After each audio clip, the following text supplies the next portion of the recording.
From 2011 through 2015, Nikola Pekovic was one of the most intimidating players in the NBA. Trying to hide behind the screen from Pekovic, now gets the shot and he sticks it! 2 bumps by Pekovic on Brandon Knight. I mean, it's a big screen to be sure. It's kind of a moving screen. But Brandon taking a pounding trying to stay with Berea on that particular situation. Brandon Knight kept getting in Pekovic's space, buzzing around him like an angry mosquito, only to end up getting slammed to the floor moments later. Honestly, I think Pekovic might have been the strongest player in the entire league. At his peak, the Pac-Man had a reputation for clearing entire benches like they were nothing. The hustle to come up with the basketball. Watch the 2 big guys come. These guys get out of the way. No one wanted to be trucked by Nikola Pekovic. Nikola arrived in the NBA as a 25-year-old rookie in 2010, but he hardly looked like one, having already established himself as a proven player in Europe. After averaging only 13 minutes per game during his first NBA season, Pekovic was poised to take a major step forward in the year that followed. It's the ball in the hands of Big Peck. Turns inside. Nice move, and Pekovic scores on Tim Duncan. Rubio, back to Peck. Again, turning on Duncan off the window. Back-to-back buckets for Nikola Pekovic. Nikola made Tim freaking Duncan look completely helpless, putting him through a spin move before finishing at the rim twice during his first start of the season. Pekovic was absolutely dominant against the Spurs, finishing with a double-double of 14 points and 11 rebounds as Minnesota escaped with a narrow victory. Ridnour drops it down low, and Nikola Pekovic powers his way toward the basket. Seriously, what did this man eat for breakfast? Then, just 1 month later, Pekovic faced the Rockets, and this time he looked ready to announce himself to the entire league. He just He's just so big. When he turns and puts those shoulders on Dallenberg. He's strong, play strong. Here's Pekovic. That's strong. That's strong. Now that is strong. Pekovic, point-blank range. He's fouled by Hill. Peck opens the game on a perfect 8 for 8 from the field, racking up 19 points at the half. And coming out of the locker rooms, he continued bulldozing through the defense. Missed it. Tipped up in the air. Pekovic got it back, puts it in for 2 and 1. It's just so strong, it's unbelievable. Scola and Dallenberg both with 4 fouls apiece. That's the only way they have a chance. And Pekovic. Wow. The Pac-Man erupted for a career-best 30 points while shooting 65% from the field, adding 12 rebounds to help the Timberwolves secure the win over Houston. After averaging just 5.2 points as a rookie, Nikola took a huge leap in 2011-12, raising his production to 14 points and 7 rebounds per game, and quickly becoming a fan favorite in Minnesota. Then, the following season, the Timberwolves had the makings of their own original boy band, famously known as the Cream Team. Alongside Pekovic in the front court was their established superstar, Kevin Love. With the left hand, boy, Pekovic, 7 of their last 11 before the timeout. Pekovic with the catch, and Kirilenko with a good pass where Pekovic, man, he's going to the line looking for the 3-point play. The Wolves also had the legendary sixth man, J.J. Barea, who knocked one off the glass right there. Minnesota wanted to keep the pressure on, especially with Pekovic working inside, because this Blazers squad could score in a hurry. Alongside him were the capable duo of Luke Ridnour and Chase Budinger. Unfortunately, Kevin Love fractured his right hand and appeared in only 18 games, sending Minnesota toward another losing season.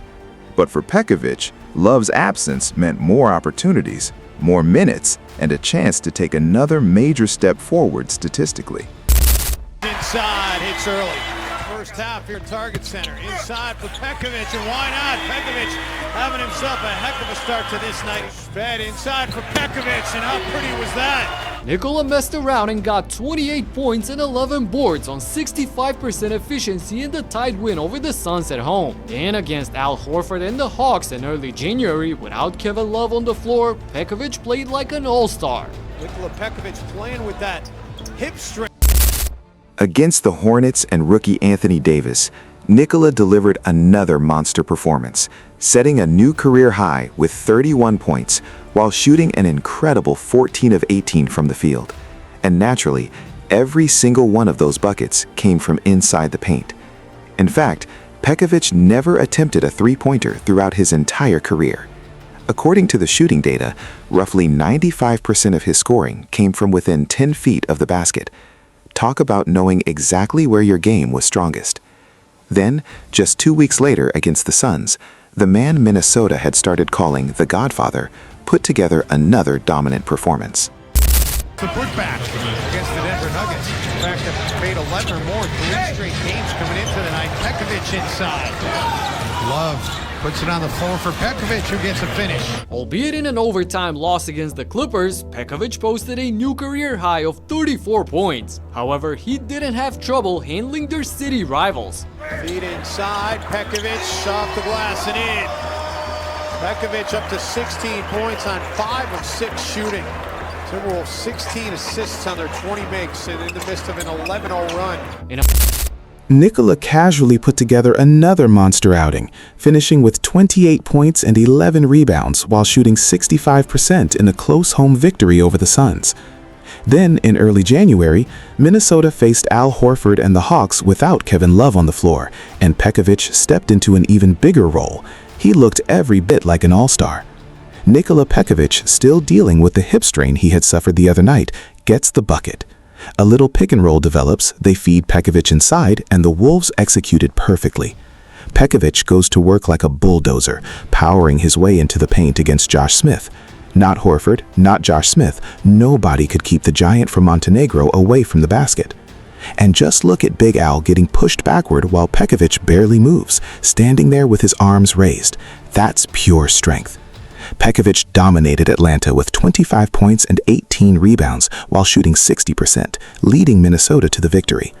The Balkan Bulldozer delivered another nearly identical performance against the Sixers.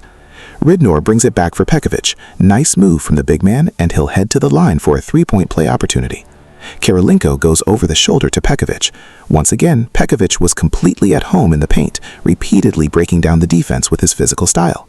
Putbacks, hooks, and one finishes, you name it, Nikola was finding ways to score. This time, he finished with 27 points and 18 rebounds while converting 56% of his shots. All season long, he continued producing numbers that looked more and more like an all-star stat line. After averaging 14 points and 7 rebounds the previous year, the Godfather raised his production to 16.1 points and 9 rebounds per game while shooting 52%, becoming Minnesota's primary scoring option. And somehow, he still wasn't finished improving because the following season would bring another major step forward. And in fact, they're the only team in the bottom 10 of the league defensively that has a winning record in that game at Memphis. That was the first time he had gone scoreless in a game since January of 2012. Pekovic gets another bucket. In a dominant win over the Lakers, Nikola poured in 26 points while shooting an almost flawless 9 of 10 from the field. Then, when the Timberwolves faced the Blazers, led by LaMarcus Aldridge and Damian Lillard, Pekovic followed it up with another monster performance, dropping 30 points. This was the absolute peak of Pekovic as he wrapped up the 2013-14 season, averaging a career-best 17.5 points and nearly 9 rebounds per game, while shooting a rock-solid 54% from the field. Unfortunately, his career began to decline rapidly after that because of persistent problems with his ankles and Achilles tendon. After undergoing multiple surgeries and dealing with significant pain, Pekovic ultimately decided to retire in 2016, ending his NBA career after just 6 seasons. Even though fans only got about 2 seasons of the prime Pac-Man, those years were something special. And then there's Pekovic just 2 years ago, looking like he walked straight out of a mob movie, while Costa Koufos looked completely harmless by comparison. But on one unforgettable night in 2013, Koufos somehow unlocked God mode against the Suns. I broke down his journey in detail right here in this video, so make sure you check it out. I'll catch you in the next one. Peace out.